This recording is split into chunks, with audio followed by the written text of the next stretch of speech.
vedalifesciences.com, लोका समस्ता सुखिनो भवन्तु, यानी कि हैप्पीनेस फॉर ऑल, सभी के लिए सुख शांति और समृद्धि की कामना करते हुए हम ये प्रेजेंटेशन स्टार्ट करते हैं। राइट, जो ये हमारा बियॉन्ड आयुर्वेदा का कोर्स है 16 डेज का, इसके अंदर ये सारे टॉपिक्स हैं जो हमें कवर करने हैं।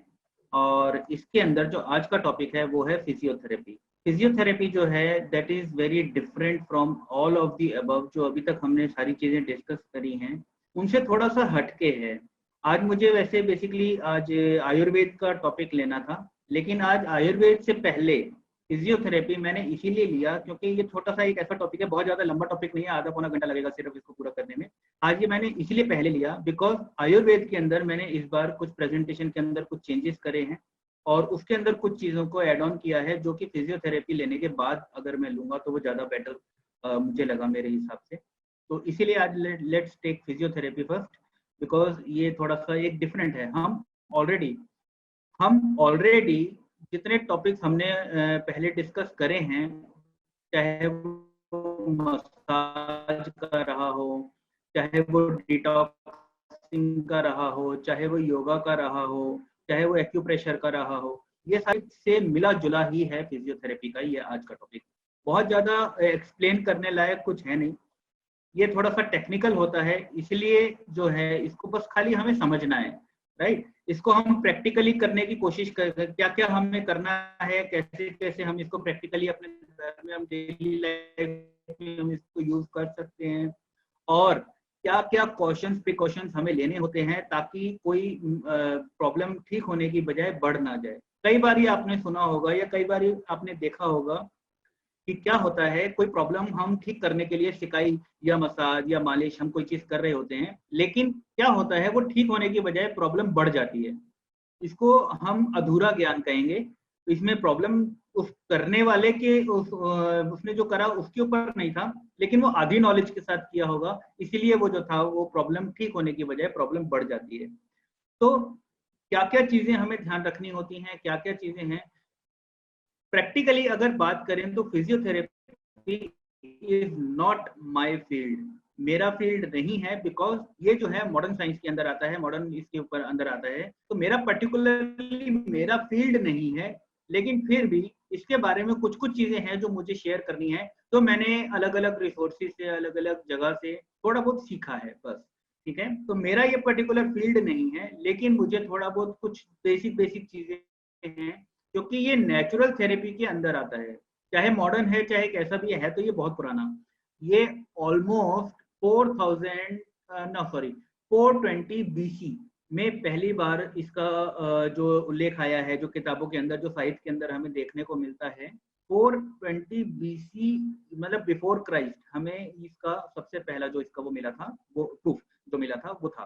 बट अभी मॉडर्न टेक्नोलॉजीज के अंदर मॉडर्न चीजों के साथ, चाहे वो इलेक्ट्रोमैग्नेट हो, चाहे वो इलेक्ट्रिसिटी हो, चाहे वो इंफ्रारेड हो, चाहे वो बहुत सारी चीजें जो अभी हम आगे की स्लाइड्स के अंदर हम डिटेल में देखने वाले हैं, तो ये सारी चीजों के साथ इसको और इम्प्रूव डेली किया जा रहा है। और this is the best way आज की डेट में, अगर किसी को इमीडिएट पेन रिलीफ चाहिए फ्रॉम इंजरी, में दर्द हो रहा है या किसी के सिर में दर्द हो रहा है तो फिजियोथेरेपी करने लग जाएंगे, चोट लगने के कारण या मोच आने के कारण या इस तरह की कोई भी इंजरी के कारण अगर कोई पेन होता है तो उसको हम फिजियोथेरेपी के थ्रू इमीडिएट रिलीफ दे सकते हैं।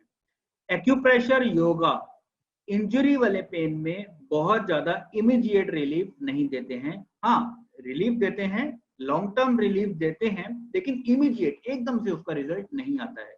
दैट्स वाई फिजियोथेरेपी को समझना जरूरी है, क्योंकि अगर किसी को चोट लग गई, किसी का एक्सीडेंट हुआ, चोट लग गई, किसी को कोई गिर गया, सीढ़ियों से गिर गया, बाथरूम में स्लिप हो गया, बहुत चीजें डेली लाइफ में होती रहती हैं। अगर किसी को चोट लग जाती है, किसी को इंजरी हो जाती है, या किसी को क्रैंक्स हो जाते हैं, किसी को स्ट्रेन हो जाता है, ट्रेन और स्प्रेन दोनों चीजें अभी हम समझेंगे, ठीक है। तो किसी को इस तरह की कोई चीज हो जाती है तो उसको इमीडिएट रिलीफ चाहिए। उसको आप योगा का या आयुर्वेद का ज्ञान देने पिलाओगे कि हमें रूट कॉज ढूंढना है, हमें रूट कॉज को ठीक करना है, हमें इतना ज्ञान दोगे तो वो दुखी होएगा, परेशान होएगा, वो कहेगा क्या ज्ञान सुना रहे हो यार, मुझे दर्द हो रही है तुम ज्ञान सुना रहे हो। तो उसको ज्ञान नहीं सुनाना है, उसको उस टाइम पे उसको इमीडिएट रिलीफ चाहिए सबसे पहले। एक बार इमीडिएट रिलीफ आने के बाद फिर उसके बाद हम उसको, अगर चाहे हम उसको योगा के थ्रू, चाहे मसाज के थ्रू, चाहे आयुर्वेद के थ्रू, चाहे डिटॉक्सिंग के थ्रू, चाहे वेट पैक के थ्रू, चाहे सनबाथ के थ्रू, किसी भी तरीके से हम उसको एक ऐसा रिलीफ दें जो लॉन्ग टर्म उसके साथ रहे। ऐसा ना हो कि हर 2 महीने बाद पेन वापस आ रहा है, या हर सीजन चेंज। कई लोगों का होता है कि जैसे ही सर्दियां आ जाती हैं पुराना पेन वापस आ जाता है। पुरानी 10 साल पुरानी चोट, 20 साल पुरानी चोट जो है, अगर जैसे मौसम चेंज होता है, मौसम चेंज होने के साथ साथ या ठंड का मौसम जब आता है तो उनको पेन जो होता है वापस आना शुरू हो जाता है। तो इसका इसका मतलब ये है कि पेन जो है उसकी जो रूट कॉज है वो वहां पर है, प्रॉब्लम जो है वो ठीक नहीं हुई है, सिर्फ दब गई है। तो फिजियोथेरेपी समझने का हमारा जो आज का कारण है, जो रीजन है, वो यही है कि सबसे पहले पेशेंट को इमीडिएट रिलीफ दिया जाए फिजियोथेरेपी के थ्रू। उसके बाद हम जो बाकी चीजें प्रोसेस करने वाले हैं, जैसे कि आयुर्वेद है, जैसे कि हमारा और सारी चीजें हैं जो हम ऑलरेडी बहुत सारी चीजें डिस्कस कर चुके हैं और आने वाले सेशंस में भी करेंगे, उन चीजों के थ्रू उसका रूट कॉज ढूंढ के उसको परमानेंट रिलीफ में कन्वर्ट कर दिया जाए। तो फिजियोथेरेपी जो है वो इमीडिएट रिलीफ के लिए बहुत अच्छा एक साधन है, राइट। तो फिजियोथेरेपी के बारे में हमने इतना समझा कि चोट या मोच वगैरह इस तरह के दर्दों में इसका बहुत ज्यादा रोल रहता है, राइट। लेट्स अंडरस्टैंड कि फिजियोथेरेपी है क्या। What is physiotherapy? Just introduction to physiotherapy. Physiotherapy means, physiotherapy जो वर्ड है वो अपने आप ही अपनी डेफिनेशन बता देता है। फिजियोथेरेपी मीन्स फिजिकल थेरेपी, यानी कि ऊपर से की जाने वाली थेरेपी। इसका अंदर से कोई रोल नहीं है, इसको हम अंदर से कर नहीं सकते, ये अंदर से हो नहीं सकती, ये बाहर से ही हमें सपोर्ट दे करके इसको करना होता है, राइट। फिजियो मतलब फिजिकल एजेंट्स, चाहे वो कुछ भी हो, चाहे वो ह्यूमन बीइंग हो, चाहे वो हमारे गैजेट्स हो, चाहे वो हमारे कुछ भी हो सकते हैं, राइट। फिजिकल कोई भी चीज, थेरेपी मतलब ट्रीटिंग। तो फिजिकल चीजों से अगर हम अपनी बॉडी को हील करते हैं तो वो फिजियोथेरेपी के अंडर में आता है, चाहे वो हाइड्रोथेरेपी ही क्यों ना हो, चाहे वो नेचुरोपैथी के अंदर भी आता है, फिजियोथेरेपी के अंदर भी आता है। कई चीजें ऐसी हैं जो मिक्स हैं, कॉमन है, अलग अलग पैथीज के अंदर, अलग अलग ट्रीटमेंट्स के अंदर कई चीजें कॉमन होती हैं, बिकॉज बॉडी तो एक ही है ना, एक ही बॉडी का इलाज करना है। ऐसा तो नहीं है अगर फिजियोथेरेपी करेंगे तो लंग्स लीवर कुछ और हो जाएंगे, या अगर हम आयुर्वेद से ट्रीटमेंट करेंगे तो लंग्स लीवर कुछ और हो जाएंगे। एक ही है, अल्टीमेटली हमें उसको रिलीफ देना है, तो वो एक ही कुछ चीजें होती हैं जो प्रैक्टिस होती हैं जो कॉमन होती हैं सारी, ठीक है। तो अभी हम वो चीजें भी डिस्कस थोड़ा थोड़ा डिस्कस जो है हम करेंगे, राइट। जो फिजिकल फिजियोथेरेपी है बेसिकली किसी भी तरह की डिसेबिलिटी, यानी कि अगर मान लीजिए किसी की बैकबोन में कोई इंजरी है, या बैकबोन लाइक किसी ने कोई वजन ज्यादा उठा लिया, उसकी कमर झुकी रह जाती है, झुक जाती है, या कोई अकड़न जकड़न, इस तरह की जितनी भी डिजीज होती हैं, जितनी भी तरह की प्रॉब्लम हो जाती है कि इंजरी, किसी भी तरह का अगर फिजिकल स्ट्रेस होता है, तो उसको रिलीज करने के लिए फिजियोथेरेपी जो है वो इमीडिएटली बहुत अच्छा रिलीफ करती है, राइट। तो physiotherapy is primarily a it is a primary health care profession. Like ऐसा नहीं है कि फिजियोथेरेपी जो है वो साइड बिजनेस है या साइड प्रोफेशन है या मेन मेडिकल लाइन से हट के कुछ और है, ऐसा नहीं है। It is a part of it and it is a main health care profession, right, which is particularly aimed at the mobility and physical independence of the body or its working, right. It is focused on treating variety of conditions, अभी हम उसके बारे में हम discuss करेंगे, और basically proper health and wellbeing. Different ages, ऐसा नहीं है कि फिजियोथेरेपी जो है वो ओल्ड एज लोगों के लिए ही होता है या यंग लोगों के लिए होता है, ऐसा कोई कंपल्सन नहीं है कि स्पोर्ट्समैन के लिए होता है, या सबके लिए इक्वली बराबर है, चाहे वो छोटा इन्फेंट बेबी हो, चाहे वो बड़ा हो, चाहे वो कोई भी हो, एथलेटिक हो, चाहे कैसा भी हो, फिजियोथेरेपी सबके ऊपर काम करता है। राइट। बस सिर्फ ये हो सकता है कि किसी को असर जल्दी नजर आएगा, किसी को थोड़ा देर से नजर आएगा, according to the muscle capacity. उसकी मसल्स की कैसी कैपेसिटी है, कितनी जल्दी वो, कितना ज्यादा एक्टिव, कितनी ज्यादा एक्टिव है, कितनी ज्यादा एक्टिव नहीं है, बस इतना थोड़ा सा फर्क पड़ेगा। नाउ वेरी इंपॉर्टेंट कि हमने अपनी लास्ट 2 क्लासेस के अंदर हाइड्रेशन की बात करी है। अगर बॉडी हाइड्रेटेड है प्रॉपर तरीके से, मसल्स जो हैं उसके अंदर पानी की कमी नहीं है, ड्राई नहीं है, और तो फिजियोथेरेपिस्ट को बहुत इजी हो जाता है किसी भी प्रॉब्लम को ट्रीट करने में, इलाज करने में। अदरवाइज वो लास्ट में जाकर के क्या बोलेगा, लिगामेंट सूखे हुए हैं, हमारा जो मसल्स हैं वो ड्राई हैं, उसका फिर वो, उसके पास इलाज नहीं है, फिर वो अलग तरीके से कोशिश करेगा उसको ठीक करने का, वो लिगामेंट्स भरने का, ये वो सब अलग अलग तरीके बताने शुरू करेगा। बट अदरवाइज अगर उसकी बॉडी, आपकी बॉडी प्रॉपर तरीके से हाइड्रेटेड है, अगर प्रॉपर तरीके से पानी की कमी नहीं है बॉडी में, तो कोई प्रॉब्लम नहीं है, तो वो इजीली ट्रीट कर सकते, राइट। तो फिजियोथेरेपी का सबसे पहला काम होता है प्रॉब्लम को डायग्नोज करना। डायग्नोज मीन्स ये नहीं कि हमने अगर बोला कि शोल्डर में पेन है बस शुरू हो जाओ, ऐसा नहीं।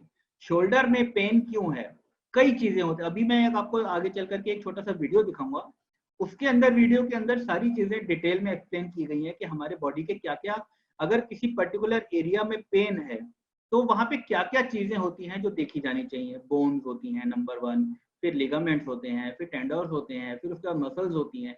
तो फिर ये सारी चीजें हमें क्या क्या चीजें देखनी होती हैं और कैसे हम इनका पता लगाते हैं, वो सारी चीजों के बारे में एक छोटा सा वीडियो है जो मैं अभी आपको दिखाने वाला हूँ, ठीक है। उसके बाद प्रॉब्लम को ट्रीट करना, कैसे ठीक करना है, क्या क्या मेथड होने चाहिए, क्या क्या उसको यूज करना है, ये सारी चीजें अभी हम आगे डिस्कस करने वाले हैं, राइट। फिर उसको प्रॉपर तरीके से बॉडी को उसकी वर्किंग में लाना, ये सारे जो प्रोसेस होते हैं ये एक फिजियोथेरेपिस्ट के वर्किंग में आते हैं। न्यूरोलॉजी, ऑर्थोपेडिक्स, अपना musculoskeletal, cardio respiratory, community based rehabilitation और वुमेन हेल्थ, इन सारी चीजों के अंदर फिजियोथेरेपी का बहुत बड़ा रोल रहता ही है, राइट।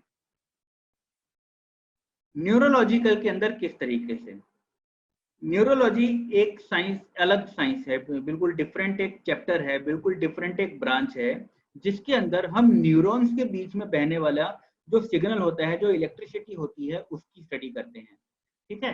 अब किसी को लाइक पार्किंसन डिजीज है, वो कोई बीमारी नहीं है। पार्किंसन ऐसा नहीं है कि किसी कोई पर्टिकुलर चीज है जो खराब हो गई है, जो ऑर्गन है प्रॉपर वर्क नहीं कर रहा है, ऐसा नहीं। वो पूरा एक न्यूरोलॉजिकल डिसऑर्डर है। न्यूरोलॉजिकल डिसऑर्डर से मेरा मतलब है जितने भी न्यूरॉन्स हैं उनके बीच में सिग्नल जो है वो प्रॉपर तरीके से ट्रेवल नहीं कर पाता है, जिसकी वजह से जो है पार्किंसन डिजीज होता है। आप इस तरीके से समझिए, अगर एक बल्ब है और इलेक्ट्रिसिटी से कनेक्टेड है और वो जल रहा है, अगर प्रॉपर जल रहा है, प्रॉपर इलेक्ट्रिसिटी उसमें से जा रही है, तो वो प्रॉपर जलता रहेगा। लेकिन अगर इलेक्ट्रिसिटी के बीच की जो तार है, जो तार कहीं से लूज हो जाए या कहीं से स्पार्क कर रही हो, तो वो बल्ब है धीरे धीरे ब्लिंक करना शुरू करेगा, है ना। तो जैसे वो ब्लिंक कर रहा है, उसी तरीके से हम अपनी बॉडी को अगर समझे कि हमारा बॉडी जो है बल्ब की तरह है और इलेक्ट्रिसिटी पास कर रही है, और वो इलेक्ट्रिसिटी का जो फ्लो है वो रुक के आ रहा है, तो वो बॉडी जो है वो कांपना शुरू करती है। इसी को हम पार्किंसन डिजीज बॉडी में बोल सकते हैं। पार्किंसन डिजीज के बहुत सारे अलग अलग वेरिएंट्स होते हैं, कई तरह की पार्किंसन डिजीज होती है, लेकिन मेजरली अगर हम मोटा मोटी बात करें तो पार्किंसन डिजीज यही है। तो न्यूरोलॉजिकल जितने भी प्रॉब्लम होती हैं, चाहे वो स्ट्रोक्स हों, चाहे वो मिर्गी के दौरे हैं, चाहे वो हमारे किसी भी तरह का दौरा है, या पार्किंसन है, या हमारी याददाश्त से रिलेटेड कोई चीजें हैं, ये सारे न्यूरोलॉजिकल के अंदर आते हैं, ठीक है। इनको अगर हम फिजियोथेरेपी से इसको हम ठीक करने की कोशिश करते हैं तो बहुत जल्दी और बहुत बेटर रिजल्ट हमें देखने को मिल सकते हैं। ऑर्थोपेडिक के अंदर तो हमें मालूम ही है कि किसी को अगर कोई किसी की अकड़ जाती है कोई चीज, या जकड़े जकड़े आ जाती हैं, किसी को स्प्रैंक्स आते हैं, या हमारा क्या कहते हैं उसको क्रैंक्स आते हैं, है ना। तो ये सारी चीजों के अंदर हम फिजियोथेरेपी को यूज कर सकते हैं। इसके भी जो बेनिफिट्स हैं, बहुत इमीडिएट हमें इसका रिजल्ट जो है देखने को मिल सकता है, राइट। कार्डियो रेस्पिरेटरी के अंदर भी सेम चीज है, वो भी बेसिकली कहीं ना कहीं जो है हमारी नसें जो हैं वो प्रॉपर तरीके से फ्लो, जो ब्लड सर्कुलेशन है प्रॉपर नहीं होता है और वो दब जाती हैं दबी रह जाती हैं। दबी रह जाने की वजह से वो प्रॉपर तरीके से वर्क नहीं करती हैं। तो इसके अंदर भी हम फिजियोथेरेपी के थ्रू नसों को खोलने का काम कर सकते हैं और इसके अंदर भी बहुत इमीडिएट रिलीफ मिल सकता है, राइट। वुमेन हेल्थ के अंदर भी बहुत इजीली, क्योंकि जो वुमेन्स को अलग तरह की कई तरह की प्रॉब्लम्स होती हैं जिसके अंदर पेन, स्वेलिंग और कई चीजें रहती हैं, तो उसके अंदर भी ये बहुत इजीली वर्क करता है और बहुत अच्छे रिजल्ट इसके भी देखने को मिलते हैं, राइट। अब क्या क्या तरीके हैं जिसके थ्रू हम फिजियोथेरेपी जो है हमारी बॉडी में काम करती है। Number 1, electrotherapy. बॉडी के अंदर इलेक्ट्रिसिटी का सप्लाई किया जाता है। बहुत ज्यादा इलेक्ट्रिसिटी, जैसे पागलों को शॉक देते हैं वो वाला इलेक्ट्रिसिटी नहीं, बहुत हल्का माइन्यूट सा उसके अंदर अलग अलग फ्रीक्वेंसीज होती हैं जिसके अंदर हम इलेक्ट्रिसिटी को पास करते हैं, जिसके थ्रू हमारे न्यूरोलॉजिकल जो डिसऑर्डर्स हैं, जो न्यूरॉन्स के बीच में, ऐसा नहीं है न्यूरॉन्स हमारे ब्रेन में होते हैं, सिर्फ हमारे ब्रेन में होते हैं, सब जगह होते हैं, पूरी बॉडी में थोड़े थोड़े होते हैं। मतलब ऐसा नहीं है कि सिर्फ ब्रेन के लिए है, ये पूरी बॉडी के लिए है। कहीं भी अगर हमारा, क्योंकि जो भी सिग्नल ब्रेन से ट्रेवल कर करके, चाहे हमारे पैर में जा रहा है, चाहे हाथ में जा रहा है, चाहे कहीं पर भी जा रहा है कि मुझे ये मूवमेंट करनी है, सिग्नल तो जा ही रहा है ना, वो न्यूरॉन्स के थ्रू ही जा रहा होता है। तो अगर न्यूरॉन्स के बीच में अगर कोई इशू आ रहा है तो हमें उसको इलेक्ट्रोथेरेपी से हम उसको ठीक कर सकते हैं। अभी इसके बारे में थोड़े डायग्राम्स वगैरह में दिखा दूंगा। एक्सरसाइज के थ्रू हम ठीक कर सकते हैं, ये हमने योगा के अंदर और एक्यूप्रेशर के अंदर हम इन चीजों को बहुत डिटेल में समझ चुके हैं, तो मैं इसके ऊपर ज्यादा टाइम वेस्ट नहीं करूंगा। हाइड्रोथेरेपी को हम बहुत ज्यादा डिटेल में हम उसके अंदर समझ चुके हैं, मसाज के अंदर भी समझ चुके हैं और नेचुरोपैथी के अंदर भी हम हाइड्रोथेरेपी को बहुत डिटेल में समझ चुके हैं, ठीक है।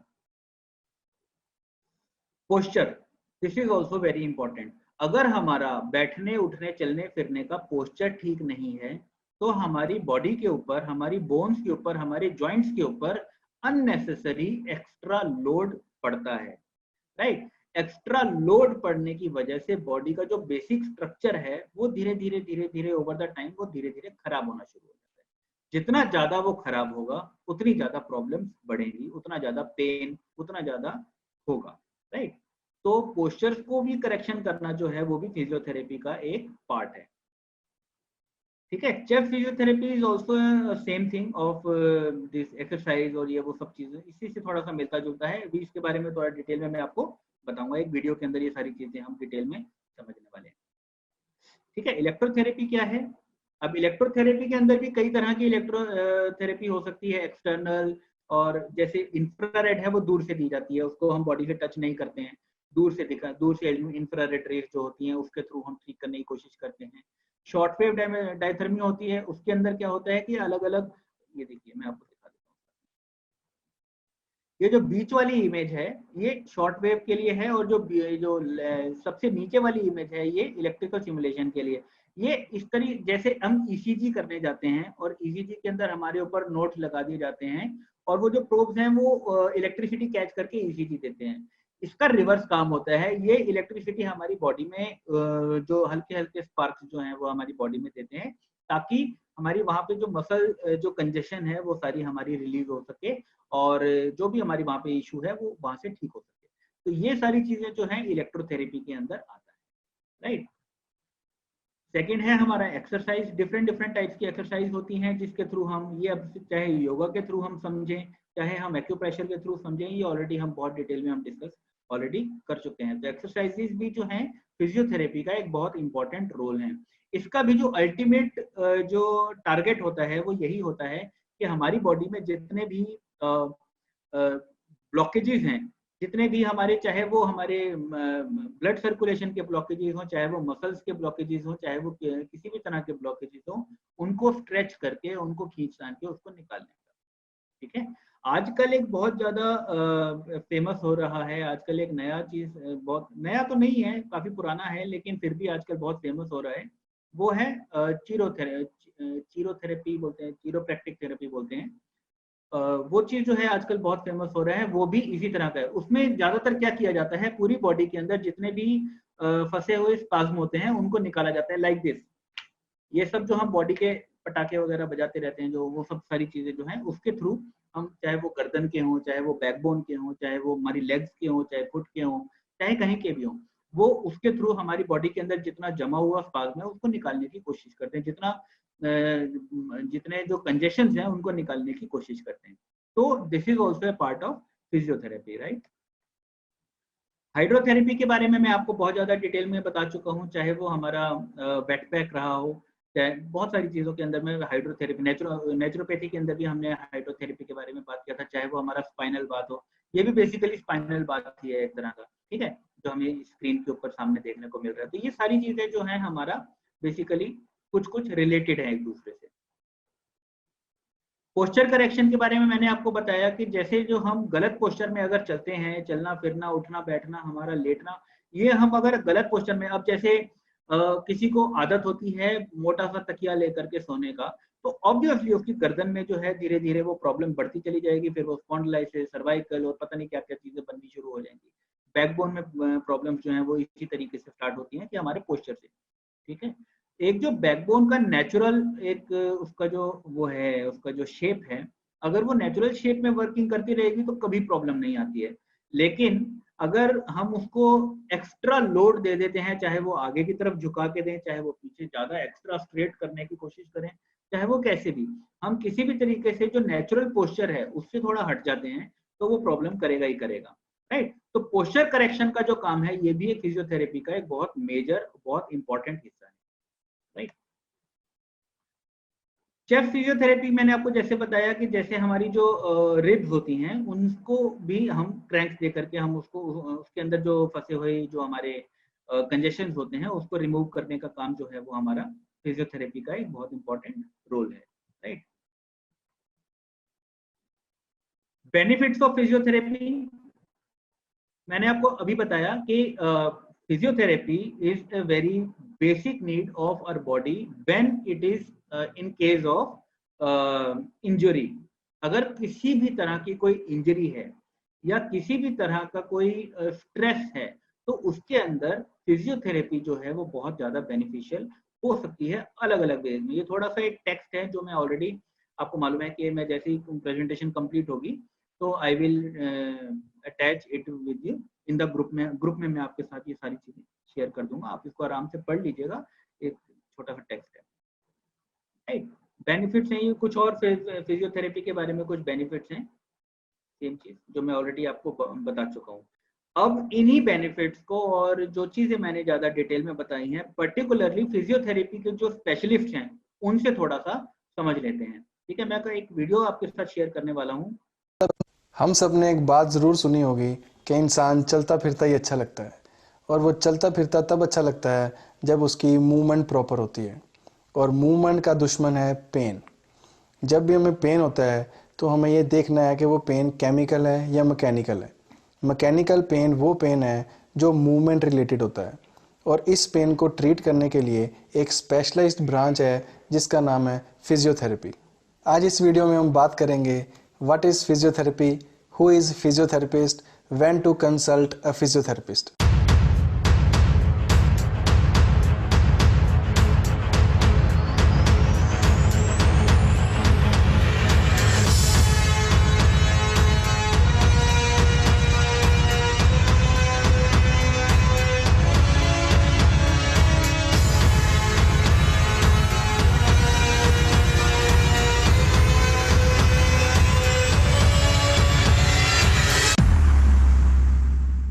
Hello, I am doctor Varun Vasil, consultant physiotherapist.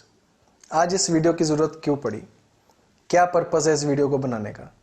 First of all, मैं ये खुद चाहता था कि एक ऐसा वीडियो हो जो फिजियोथेरेपी और फिजियोथेरेपिस्ट की अवेयरनेस के बारे में हो, क्योंकि मैंने अपने एक्सपीरियंस में ये बहुत सारे पेशेंट्स को देखा है कि जिन्हें फिजियोथेरेपी की अवेयरनेस नहीं है और उन्हें ये नहीं पता होता कि किस प्रॉब्लम के लिए या किस पेन के लिए हमें फिजियोथेरेपिस्ट के पास जाना चाहिए। ऐसे कौन से साइंस एंड सिम्टम्स हैं जो ये इंडिकेट करते हैं कि इस प्रॉब्लम के लिए हमें फिजियोथेरेपिस्ट की कंसल्टेशन मस्ट है। वो अपनी सिंपल सी प्रॉब्लम को बहुत कॉम्प्लेक्स प्रॉब्लम बना लेते हैं। इस वीडियो को लास्ट तक देखें। इस वीडियो को लास्ट तक देखने के बाद आपको क्लियर हो जाएगा अबाउट फिजियोथेरेपी एंड फिजियोथेरेपिस्ट। अब हम आते हैं अपने फर्स्ट क्वेश्चन पे, व्हाट इज़ फिजियोथेरेपी। फिजियोथेरेपी एक मेडिकल साइंस की ऐसी स्पेशलाइज्ड ब्रांच है जो एक्सरसाइज थेरेपी और इलेक्ट्रोथेरेपी के मिक्सचर से ट्रीटमेंट करती है। वो ट्रीटमेंट करती है आपके मूवमेंट रिलेटेड पेन्स का। अब एक एग्जांपल लेते हैं, मान लीजिए किसी को डिस्क प्रॉब्लम है, तो उसमें ओरिजिनल प्रॉब्लम है उसका डिस्क का बाहर आना। पर इसमें हम क्या करते हैं, पेन किलर लेते हैं या सर्जिकल इंटरवेंशन करते हैं। पर पेन किलर लेने से हमारी ओरिजिनल प्रॉब्लम जो डिस्क बाहर आई है वो नहीं ठीक होती, सिर्फ पेन बंद होती है। पर पेन तो सिर्फ एक सिग्नल है जो आपको ये बताता है कि प्रॉब्लम ओरिजिनल लेवल पर कहीं और है।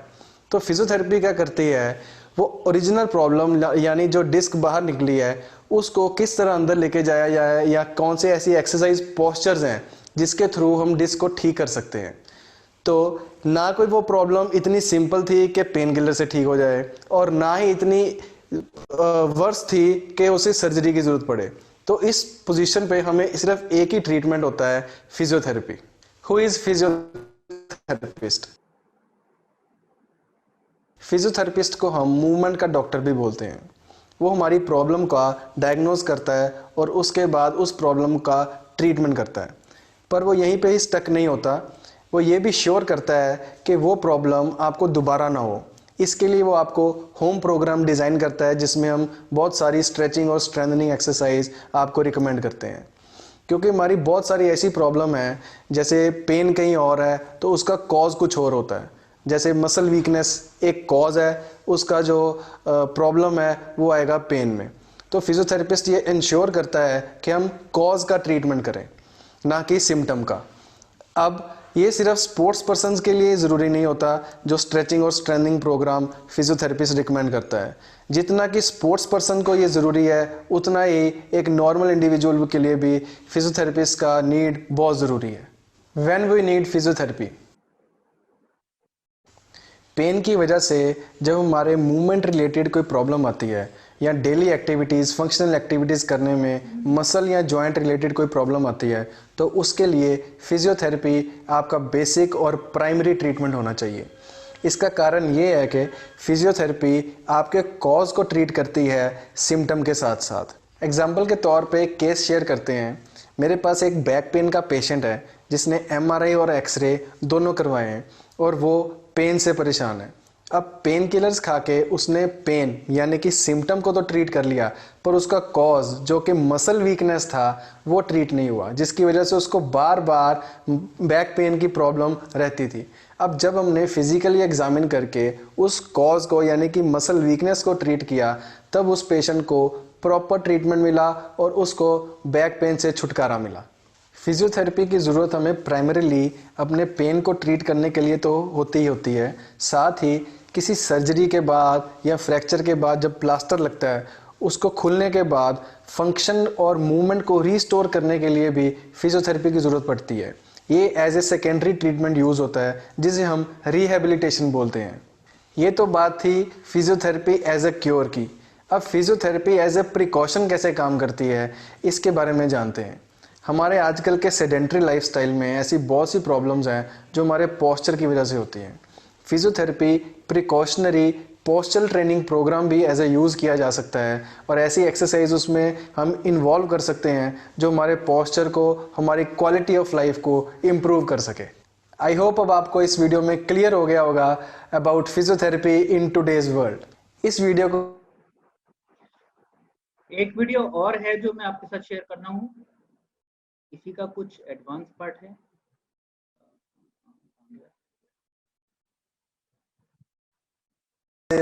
और आज का वीडियो है ऑर्थोपेडिक अवेयरनेस पे। हम हमेशा से ये कहते आए हैं कि फॉरेनर्स को बहुत अवेयरनेस होती है, या आपके भी जितने लोग हमारे फॉरेन में रहते हैं तो आप हमेशा ये सोचते हैं कि उनको बड़ी अवेयरनेस होती है किसी भी हेल्थ रिलेटेड प्रॉब्लम की। पर यही अवेयरनेस मैं अपने इंडियंस में भी लेके आना चाहता हूँ, इसीलिए मैं ये आज का वीडियो लेके आया हूँ।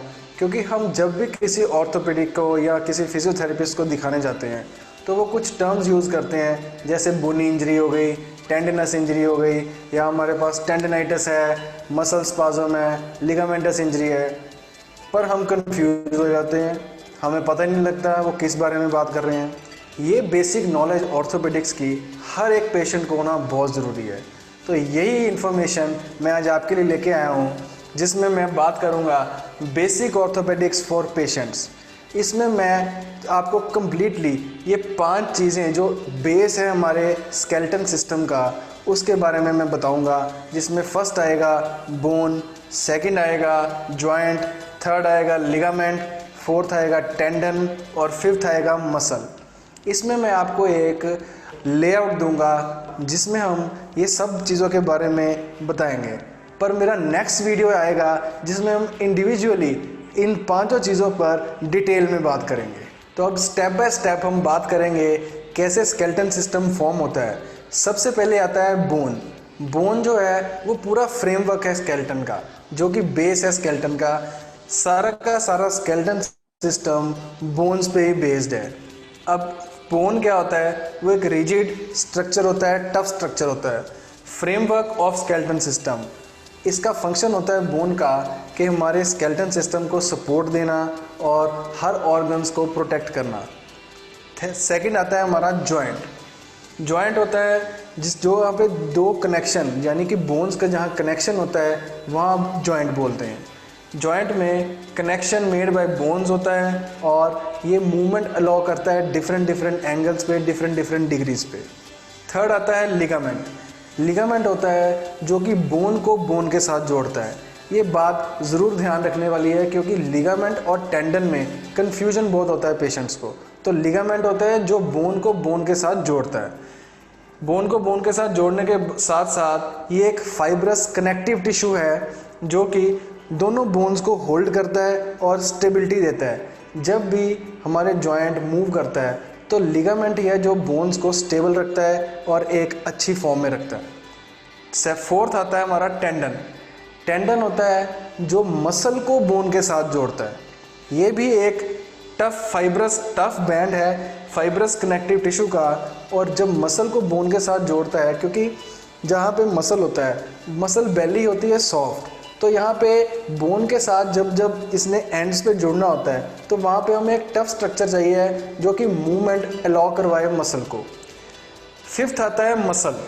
मसल एक सॉफ्ट टिश्यू होता है जो कि बोन्स के ऊपर अटैच होता है और मसल का काम होता है फोर्स प्रोड्यूस करना और हमारे मोशन को लेके आना, जो कि दो बोन्स को मूव करवाता है, वो होता है मसल। अब हम डायग्रामेटिकली देखेंगे कि कैसे स्केलेटन सिस्टम में एक एक पार्ट कैसे एक्सप्लेन होता है। ये मैंने बनाया बोन। मेरी ड्राइंग बहुत अच्छी नहीं है, फिर भी ये है हमारी बोन। अब ये दो बोन्स जहाँ पे कनेक्ट हुई इसको बोलेंगे जॉइंट। ये बोन्स है, ये भी बोन है, ये हमने सेकंड नंबर पे लिखा था, यहाँ पे कनेक्शन हुआ तो ये है जॉइंट। अब आते हैं लिगामेंट। लिगामेंट मैंने बताया था बोन को बोन के साथ जोड़ता है, यानी कि बोन को बोन के साथ जोड़ने के लिए ये अंदर ये वैसे नी जॉइंट बनाया है, ये लिगामेंट होते हैं ACL, PCL और ये MCL, LCL। ये लिगामेंट्स होते हैं जो बोन को स्टेबिलिटी प्रोवाइड करते हैं जब उसने मूवमेंट करनी होती है। अब जॉइंट ने जब मूवमेंट करनी होती है तो उसको स्टेबिलिटी प्रोवाइड करते हैं ताकि बोन के जो फ्रेगमेंट्स हैं वो इधर उधर मूव ना करें, एक स्टेबल पोजीशन में रहें। नेक्स्ट आता है टेंडन। अब मान लीजिए यहाँ पे हमारा एक मसल है, ये मसल फाइबर्स हैं, ओके, ये मसल बेली है। अब मसल ने जब बोन के साथ अटैच होना है, यानी कि यहाँ पे, तो वहाँ पे एक थिन फाइब्रस टिश्यू की टफ लेयर होगी, इसको हम टेंडन बोलते हैं। ये टेंडन हुआ, ये लिगामेंट हुआ और ये हुआ हमारा मसल। ये सब पार्ट्स आपको जानना बहुत ज़्यादा ज़रूरी है ताकि आप कभी भी किसी ऑर्थोपेडिक के पास या फिजियोथेरेपिस्ट के पास जाएं तो आपको ये बेसिक नॉलेज ज़रूर हो। इस नॉलेज को ज़्यादा से ज़्यादा शेयर कीजिए और जो भी पेशेंट्स हमारे फिजियोथेरेपिस्ट या ऑर्थोपेडिक्स के पास जाते हैं ये नॉलेज ज़रूर लेके जाएं। इससे आपको बहुत फ़ायदा होगा और आपको ये जज करना आसान होगा कि हमें एक्सरे करवाना चाहिए या MRI करवानी चाहिए। तो अब हम आते हैं इस वीडियो के सबसे इम्पॉर्टेंट पार्ट पे कि जैसे ऑर्थोपेडिक और फिजियोथेरेपिस्ट वर्ड्स यूज़ करते हैं स्पाज्म, स्ट्रेन, स्प्रेन, टेंडनाइटिस, तो हमें कैसे पता लगेगा कि ये सब प्रॉब्लम्स कैसे होती हैं, क्या होती हैं और इन प्रॉब्लम्स में एक्सरे करवाना चाहिए कि MRI करवानी चाहिए। तो हम इसके बारे में डिटेल में बताते हैं। कि जो बोन होती है, बोन की कॉमन इंजरीज होती हैं फ्रैक्चर और डिसलोकेशंस। तो बोन जो है वो एक्सरे में सबसे अच्छे से दिख सकती है हमें, और बोन स्कैन में, और फिर एमआरआई में। सिर्फ बोन और जॉइंट ही ऐसी चीज़ें हैं जो एक्सरे में दिख सकती हैं। अगर हमें टेंडन, मसल और लिगामेंट्स देखने हैं तो वो एक्सरे में कभी नहीं आते, और हमेशा उसके लिए हमें एमआरआई करवानी पड़ती है। तो आइए देखते हैं। फिर आता है जॉइंट। जॉइंट की कॉमन इंजरीज होती हैं, जॉइंट डिसलोकेट हो गया, आर्थराइटिस, जैसे जॉइंट में हम कहते हैं स्पेस कम हो गई, स्पेशली नी जॉइंट में, तो वो चीज़ें हम एक्सरे में देख सकते हैं, प्लस एमआरआई से थोड़ा और डिटेल्ड आ जाता है। फिर आता है लिगामेंट। लिगामेंट में इंजरी होती है स्प्रेन और लिगामेंट टियर। लिगामेंट टियर को ही स्प्रेन बोलते हैं। अब एक और कन्फ्यूजन क्रिएट होती है कि स्प्रेन क्या होता है और स्ट्रेन क्या होता है। स्प्रेन होता है जो लिगामेंट में होता है, जो कि बोन को बोन के साथ जोड़ता है लिगामेंट। जब उसमें टियर होता है तो उसको स्प्रेन बोलते हैं, पी। और जब हमें ये मसल में होता है, जो कि बोन के ऊपर अटैच मसल होते हैं, जब वहाँ पे हमें स्ट्रेन होता है, जब वो टियर होता है तो उसको स्ट्रेन बोलते हैं, टी वाला। और लिगामेंट में स्प्रेन सबसे कॉमन होता है एंकल में। तो इसको देखने के लिए हमें एमआरआई की ज़रूरत पड़ती है। कई बार हम एक्सरे में जब भी एंकल स्प्रेन होता है तो हम एक एक्सरे करवाते हैं, पर उसमें कुछ आता नहीं है, तो हम एक वैसे ही कटसी से एक बोल देते हैं कि ये लिगामेंट इंजरी होगी, पर ये हमारा एक गैस होता है, पर असली ये चीज़ हमें एमआरआई में दिखती है। अब आता है टेंडन। टेंडन में सबसे इम्पॉर्टेंट होता है टेंडनाइटिस, यानी कि इन्फ्लामेशन ऑफ टेंडन और टेंडन टियर। ये हमेशा हमें सबसे ज़्यादा कॉमनली दिखता है शोल्डर में, जो कि रोटेटर कफ टेंडनाइटिस होता है। अब ये टेंडन इंजरीज भी हमें एमआरआई में दिखती हैं। अब आता है लास्ट में मसल। मसल में मसल स्पाज्म बहुत कॉमन होता है, ओवर यूज़ ऑफ मसल होता है तो मसल स्पाज्म हो जाता है। ये चीज़ें हमें एक्सरे में नहीं दिखती। और दूसरा मसल टियर होता है, जिसके मैंने आपको बोला था स्ट्रेन होता है, तो ये इसके लिए भी हमें एमआरआई की ज़रूरत पड़ती है। अब एक बार डिटेल में देख लें, बोन और जॉइंट एक्सरे में आ सकते हैं। लिगामेंट, टेंडन और मसल इंजरी के लिए हमेशा हमें एमआरआई की ज़रूरत पड़ती है, या फिज़िकल टेस्ट होते हैं जो कि फिजियोथेरेपिस्ट करता है। फिज़िकली एग्जामिन करते भी हम इसका ग्रेड 1, 2, ये हम सब इसके बारे में हम बता सकते हैं। और फिज़िकल एग्जामिनेशन भी बहुत इम्पोर्टेंट होता है हमें ये बताने के लिए कि हमारी इंजरी किस तरह की है। ठीक है गाइस, तो काफ़ी चीज़ें आपको यहाँ पे डिटेल में समझने को मिली होंगी, काफ़ी चीज़ें यहाँ पे डिटेल में सीखने को मिली होंगी। और अभी आगे चलते हैं अपनी प्रेजेंटेशन की तरफ।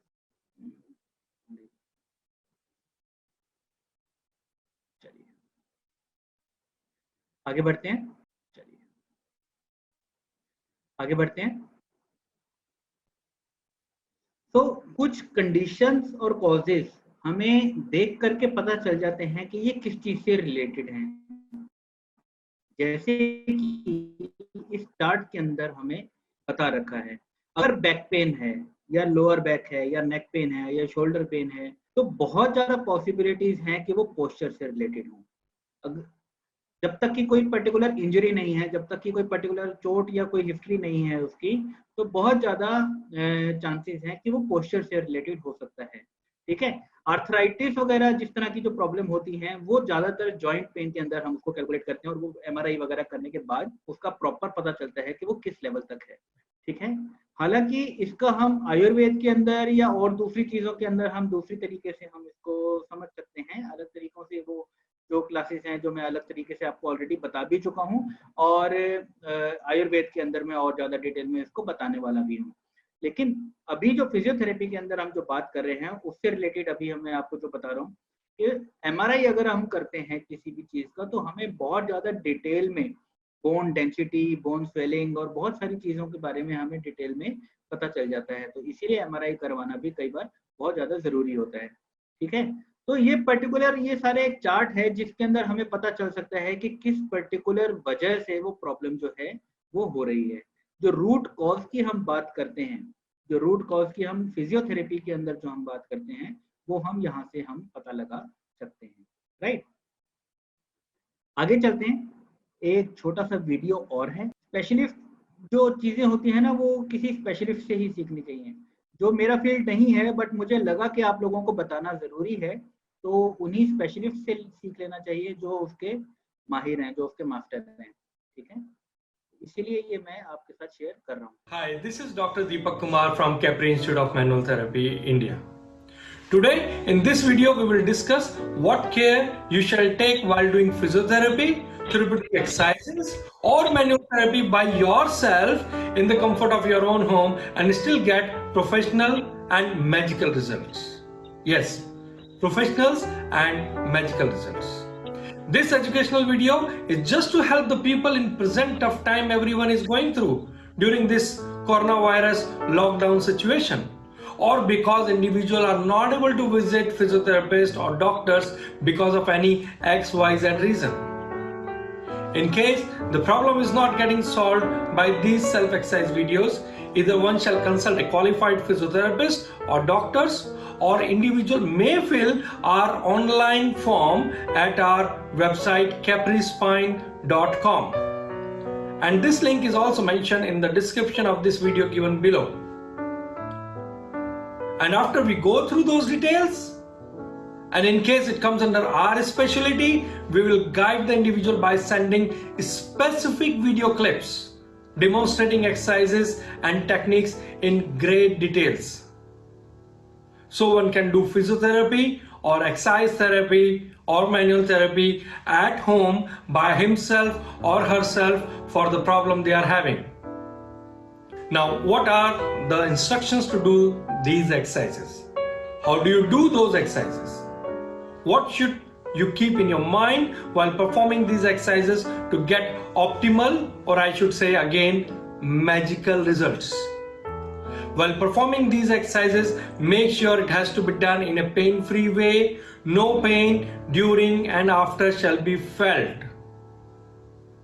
Remember, pain is your friend, not your enemy. It tells you there is something wrong with the body. It must not be ignored. Rather, you shall find the cause behind it and do something about it. I have already explained various causes of mechanical pain in my other videos already released. No pain, no gain theory does not work here.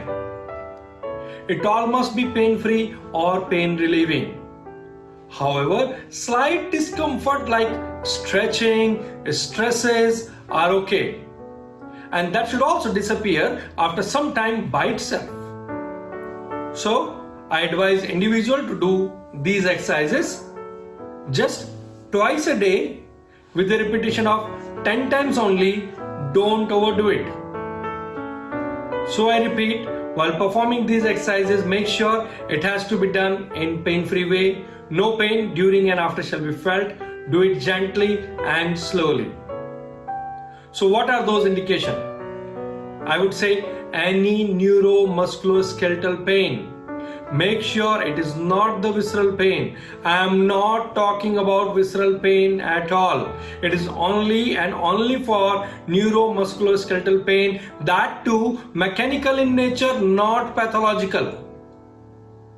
Mechanical in nature, not pathological. These exercises are not for active pathological pain. So indications are any neuromusculoskeletal pain. If not contraindicated, it is indicated. Give it a try. Majority of time, these self exercises works magically. I again repeat, magically. Now question is, how does one know whether it is a musculoskeletal pain or not? Well, I would like to tell some examples of indications for the purpose of understanding which are those neuromusculoskeletal pain. So neuromusculoskeletal pains are, though not limited to, so neuromusculoskeletal pains are joint pain, any joint pain, muscle pain, tendon, ligament, or pain coming from fascia or joint capsule, not the pain coming from the bone.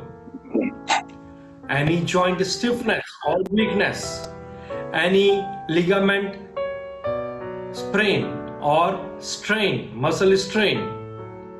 Make sure it's not a tear I am talking about. I'm talking about sprain or strain. If there is a tear, make sure you consult the physiotherapist or the doctor before doing those exercises. Probably you need rest, good amount of rest before starting those exercises, or if it is a complete tear, probably you need to go for the surgery for the same.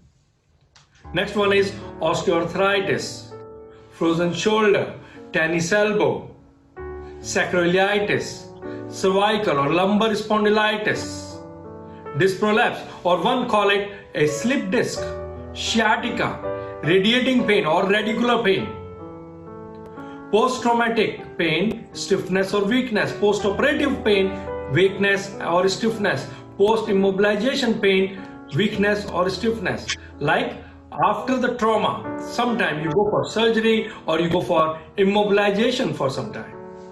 So after trauma or immobilization or after surgery, you still have joint pain or the stiffness or the weakness around the joint. It is a clear indication for those exercises.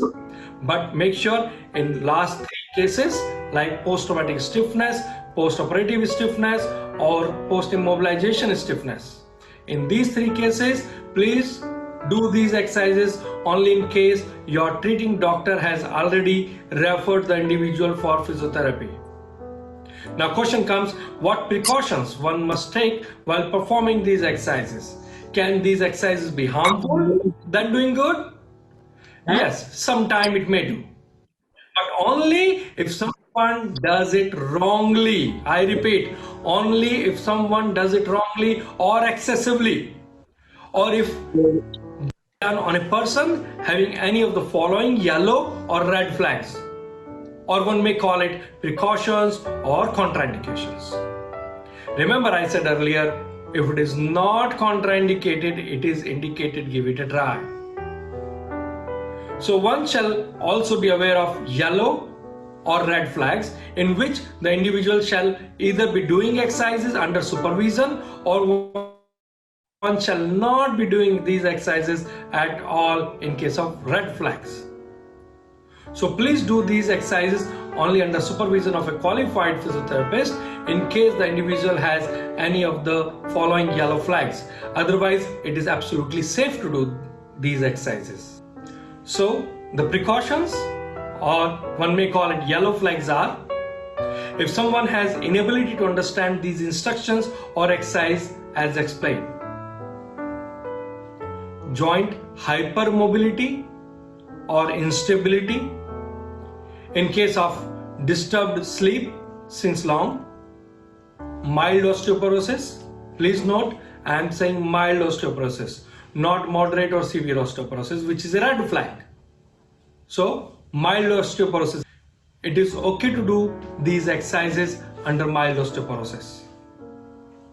Gastrointestinal or genitourinary pain, sometimes back pain, are also due to kidney stone or ureter infection or because of abdominal cramps. Obviously, these exercises will not help you because the cause of the pain is somewhere else. It's not a mechanical pain, it's a visceral pain, it's a systemic pain.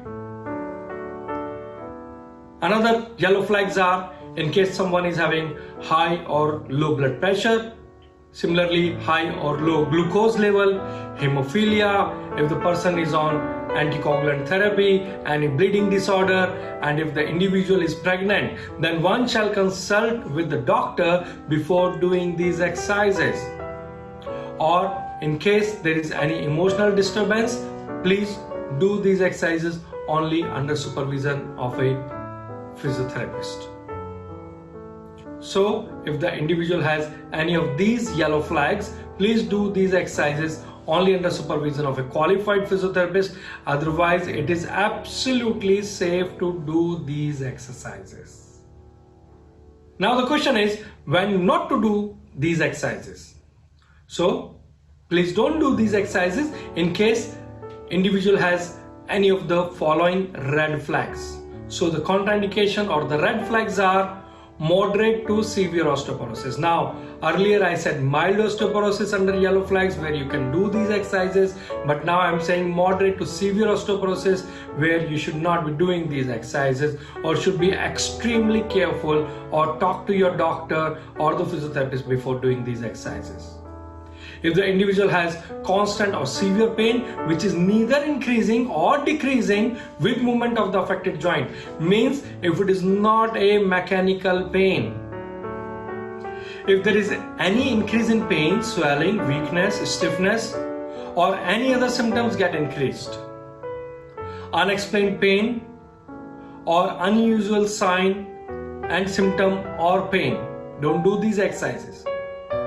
If someone having neurological deficit, cervical myelopathy, people are also not advised to do these exercises if there is recent history of trauma, injury, open or infected wound, fracture, muscle or ligament tear or any other soft tissue injury. Take appropriate rest as advised earlier also. Take appropriate rest as advised by the treating doctor or the physiotherapist. In case someone has loss of sensation or altered sensation in the affected area, reduced or loss of blood circulation in the affected area, or any discoloration of skin, burn, open wound, skin rashes in affected area, please don't do these exercises, or do these exercises only after consulting your qualified physiotherapist or the doctor. If there is any loose metal implant in affected area, in case of fever, in case of infection or any acute inflammation of the affected area, tumor, cancer, tuberculosis, metabolic bone disease, aortic aneurysm or any severe cardiovascular problem, please do these exercises only after consulting your physiotherapist or doctor, or don't do these exercises. These are the red flags. Now question comes, how do we recognize these red flags? Don't worry, I will also be discussing how to recognize some of these red flags by non-medical person in case someone not able to visit doctors due to this coronavirus lockdown or any XYZ situation. Let's do it in sequence of more common to less common red flags. Following could be the sign and symptoms of a broken bone. Recent history of fall, blow or other traumatic event, swelling or bruising over the bone, deformed affected area, pain in the injured area get worse when the area is moved or pressure is applied, any inability to bear weight on affected leg or unable to lift something or put weight in case of upper limb, loss of function in the injured area, in open fracture, bone protruding from skin. These could be the possible sign and symptoms of loose metal implant. Pain ranging from mild to severe, popping or crackling sound coming from the implant side, unreasonable swelling or heat coming from the operated area, excessive fluid around the joint, inflammation of affected tissue. This is where joint area becomes swollen, warm, red and often painful as a reaction to implant failure and or as a result of infection. In case the implant is infected, subject may also complain of fever, chill, muscle ache, etc. Problem with mobility or joint instability might also be there. Thickened joint tissue might be seen. Bone destruction might be seen on X-ray. Uncertainty might be felt by the subject. In this, the joint feel insecure, as if the person's leg may give out while walking or standing. Or in some cases, the joint feel as if it is getting locked, unable to bear weight in case of lower limb or unable to lift something or put weight in case of upper limb. This could be the possible sign and symptoms of neurological deficit. Partial or complete paralysis might be seen. Sudden muscle weakness could be there. which could also be progressive in nature. Uncoordinated movement might be seen. Disturbed gait could be there. Partial or complete loss of sensation might be seen. Frequent or severe headache with no history of injury could be felt. Problem with swallowing or change in speech or vision or hearing, problem with the balance, coordination or falling might be seen. There could be difficulty in reading and writing. Poor cognitive abilities like ability to understand and perceive might be seen. There could be unexplained pain, decreased alertness might be seen. Now these could be the possible signs and symptoms of gastrointestinal or genitourinary pain. Frequent or severe abdominal pain, frequent heartburn or indigestion, frequent nausea or vomiting, change in or problem with the bowel and bladder function. Back pain could also be due to urinary tract infection, as I said earlier also. And these exercises won't help individual as the cause of pain is different. It is a visceral pain, not a mechanical pain or musculoskeletal pain. Remember, in female, unusual menstrual irregularities could also be the reason behind back pain. These could be the possible signs and symptoms of cardiovascular problem. Shortness of breath, dizziness, pain or feeling of heaviness in the chest, pulsating pain anywhere in the body, constant and severe pain in the lower leg, especially in the calf area or in arm. Discolored or painful feet, swelling of the feet without any history of trauma or injury. This could be the possible sign and symptoms of active tuberculosis. Coughing that lasts for 3 or more weeks, coughing up blood, chest pain or pain with breathing or coughing, unintentional weight loss. Please note, I am saying unintentional weight loss. If someone is purposely losing weight, it is absolutely fine. I am talking about unintentional weight loss. Fatigue, fever, night sweat, chill, loss of appetite. These could be the possible sign and symptoms of cancer. In case the individual has persistent pain at night or constant pain in the body, which is not getting increased or decreased by any physical movement. Unexplained weight loss, loss of appetite, unusual swelling or lump or growth, unexplained regular fatigue. So these could be the sign of some serious disease, and one must get examined by a doctor before doing these exercises. Otherwise, it is absolutely safe to do these exercises and you'll get beautiful results by yourself. In case you have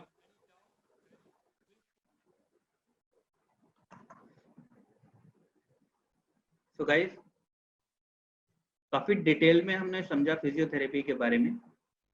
तो अपनी presentation पे वापस आ जाते हैं. So now the final word about this is, किसी भी तरह का मसल से रिलेटेड कोई भी पेन हो या किसी भी तरह के आपका जॉइंट से रिलेटेड कोई भी पेन हो, आप घर में छोटी मोटी एक्सरसाइज या योगा या एक्यूप्रेशर के थ्रू आप उसको ठीक करने की कोशिश कर सकते हो. अगर उसमें कोई भी प्लस माइनस नहीं हो रहा है, आराम नहीं आ रहा है, you should take an advice from a physiotherapist also, right? So अगर आपको फास्ट रिकवरी चाहिए, अगर आपको फास्ट रिलीफ चाहिए, रिकवरी तो चलो ठीक है, टाइम लेगी अपना जितना भी होना है, ठीक है, लेकिन अगर आपको रिलीफ एकदम इमीडिएट चाहिए, फास्ट रिलीफ चाहिए, then you should take an advice from a physiotherapist, right? So this is our today's session. अब इसके बारे में अगर किसी को क्वेश्चन करना हो तो please question. Thank you. Presentation is over. कोई डाउट या कोई क्वेश्चन? सर उस वीडियो में कोई बोले कि 10 टाइम्स 2 बार करना है, वो एक्सरसाइज बताए नहीं. एक्सरसाइज आप कुछ भी, जैसे आपको जो भी जॉइंट पेन है या कोई भी अगर मसल पेन है कहीं पर भी, जो भी बॉडी पार्ट है, उसको स्ट्रेचिंग देना ही एक्सरसाइज है। वहां पर उस पर्टिकुलर एरिया को स्ट्रेच करना। अब आप उसको योगा वाले एक्सरसाइजेस के थ्रू भी कर सकते हैं, किसी भी एक्सरसाइज के थ्रू कर सकते हैं। तो जो भी स्ट्रेचिंग का जो भी प्रोसेस है वो एक्सरसाइज है वहां पे। अब एक एक एक्सरसाइज अगर बताने लगेंगे, there are an number of exercises are there. तो if you want a particular exercise, अगर आपको सीखना है कोई पर्टिकुलर चीज से रिलेटेड एक्सरसाइज सीखने के लिए, then you can search on YouTube. आपको हजारों तरह के एक्सरसाइजेस और वो सब आपको मिल सकती हैं। Okay sir, thank you. Anybody else, कोई और क्वेश्चन? कोई क्वेश्चन नहीं है किसी का, तो फिर क्लोज करें।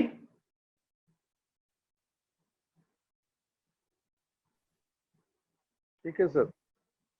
चलिए आज का सेशन क्लोज करते हैं।